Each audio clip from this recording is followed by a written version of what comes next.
De la Bolivie à l'Allemagne, en passant par le Venezuela, il y a eu des marches partout dans le monde à l'occasion de cette 34e journée de la lutte contre l'homophobie et la transphobie. À Montréal, quelques centaines de personnes ont pris part à une marche à reculons organisée par la Fondation Émergence. Une façon, en fait, de sensibiliser la population au recul des droits des communautés LGBTQ+. Ici, hélas, comme ailleurs, la haine et les gestes d'agression contre les membres de la communauté sont en augmentation.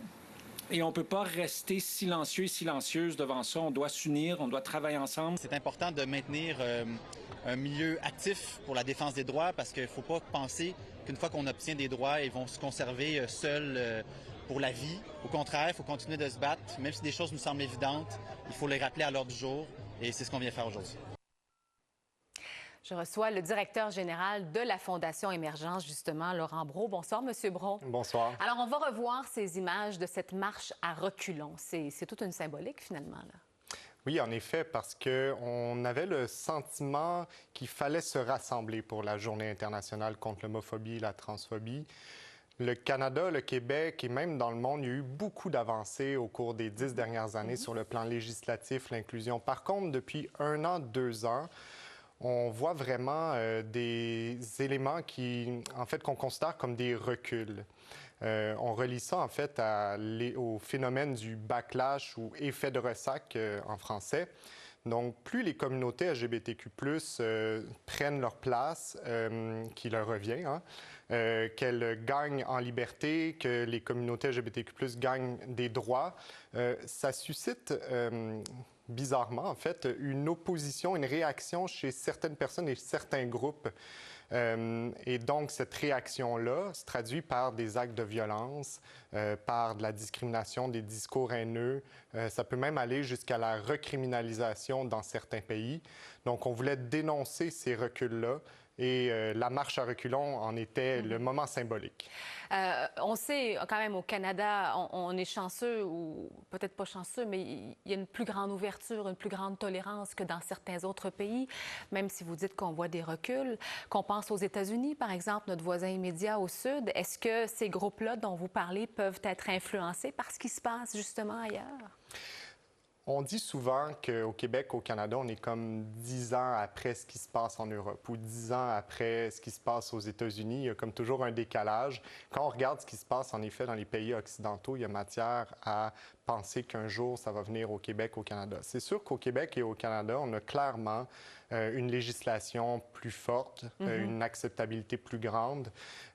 Par contre, il y a des signaux qui passent du vert au orange et au rouge.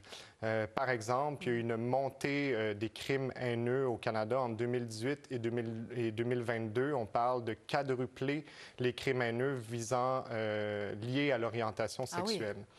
Il y a le sondage aussi mené par Ipsos qui compare 2021 et 2023, qui démontre que le Canada est un des 9 pays sur 30 où l'acceptation des couples de même sexe a diminué, notamment au niveau de l'adoption. Oui. Et il y a de plus en plus de Canadiens qui pensent malheureusement que... On le voit à l'écran, là, d'ailleurs. Vous voyez, en 2021, donc les Canadiens en faveur de l'adoption par des couples homosexuels, c'était 81 %. On est à 74 %.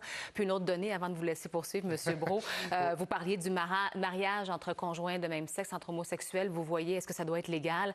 En 2021, on disait oui à 75 % et 69 % 2 ans plus tard. Donc, c'est un recul, on le voit, là. Oui, puis c'est quand même étonnant, je dois dire.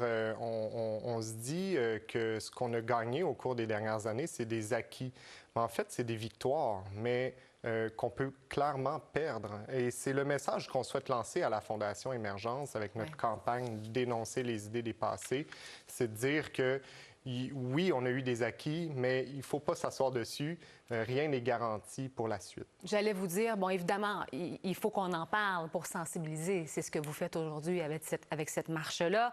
Maintenant, la ministre Biron au Québec a aussi annoncé des sommes importantes. On parle de 24 millions de dollars pour 5 ans pour justement lutter contre l'homophobie et la transphobie. Alors, on commence par où? On en parle, mais on fait quoi d'autre pour justement éviter ces reculs-là et même au contraire, avoir une plus grande ouverture de la population?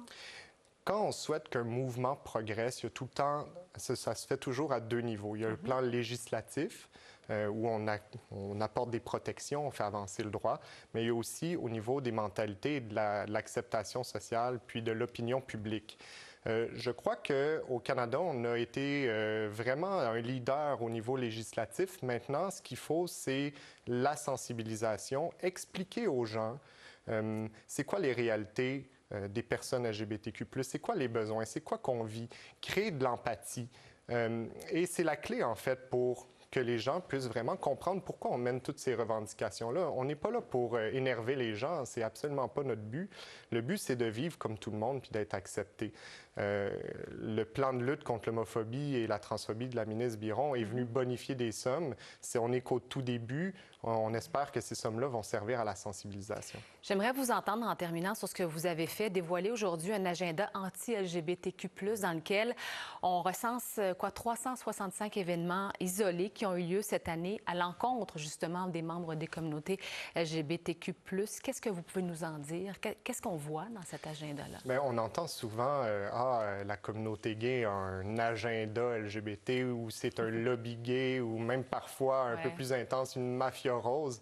On a voulu retourner l'argument en disant, ben en fait, quand on se penche sur ce qui se produit dans le monde, on est capable de répertorier sur l'année 2023 un recul par jour. Par jour, oui. Donc, on s'est un petit peu... Et ça, c'est partout dans le monde, j'imagine? Partout dans le monde, exactement. On s'est un petit peu amusé en disant, ben en fin de compte, c'est plutôt vous qui avez un agenda LGBTQ-phobe. Donc, c'est un peu l'objectif. Mais c'est un message qu'on lançait quand même, un autre message qu'on lançait aujourd'hui. Absolument, parce qu'on voulait rendre concret ce qu'on veut dire quand on parle de recul, des exemples concrets. Merci, M. Brault.